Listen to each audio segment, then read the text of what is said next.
Hi guys, I'm here with the story. This one is called Message in the Night. It is by the Civil War soldier wrote this quote before it, which says, "In the night of death, hope sees a star, and listening love can bear the rustle of a wing." Now let me read Message in the Night, and these are true stories. Bye, Ellen. See you tomorrow. Eleanor Fisher, Autumn. Then 16 years old, waved goodbye to her friend as the two parted company on their way home from school.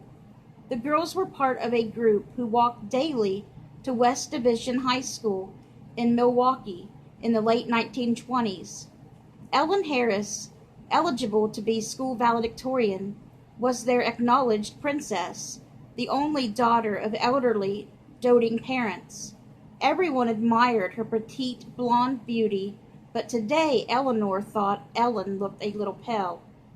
The next morning at school, Eleanor learned that Ellen had been rushed to the hospital. She had emergency surgery last night for a burst appendix. Louise, another friend, spread the news.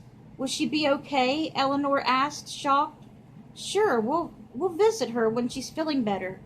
But Ellen did not recover. Peritonitis, a common after-surgery infection in those days, set in, then pneumonia. Ellen died a few days later. Months passed. Mr. Harris appeared to cope with his grief and supported his wife, but Mrs. Harris was inconsolable. Nothing anyone did could make her smile. Eleanor and her friends tried to comfort the older couple by visiting them frequently, but as Mrs. Harris continued to grieve, they decided that they were not helping at all. "Maybe seeing us just reminds her of Ellen," Louise pointed out. Eleanor sighed. "There must be a way to help her, but I don't know what it is." Confused, the girls stopped dropping by. A year passed. Eleanor missed Ellen and wondered how Mrs. Harris was getting along. But she couldn't risk visiting the woman and adding to her sorrow. One night, Eleanor awakened abruptly to a soft glow spreading throughout her room. As the light moved closer to her bed, it seemed to grow in size and intensity. Eleanor stared in amazement.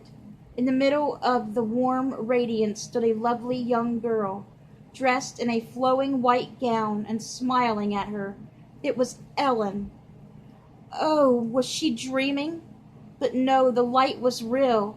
Eleanor reached out to grasp her friend's hand, but Ellen drew back. "I've come with a message for you, Eleanor," she said.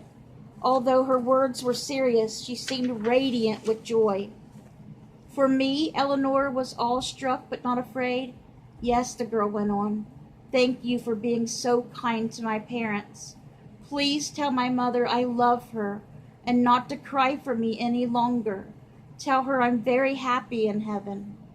Before Eleanor could respond, the glow faded. She rubbed her eyes. Ellen had vanished. Eleanor sat in stunned silence for a moment in the darkness. She had been given a glimpse of heaven. Jumping out of bed, she ran to awaken her mother.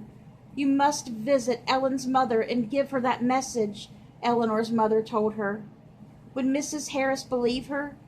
Eleanor was worried, but she did as her friend had asked, and it must have been a comfort to Mrs. Harris, because I never saw her cry again.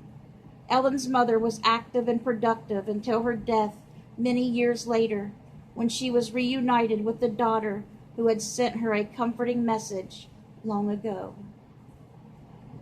Good night, guys.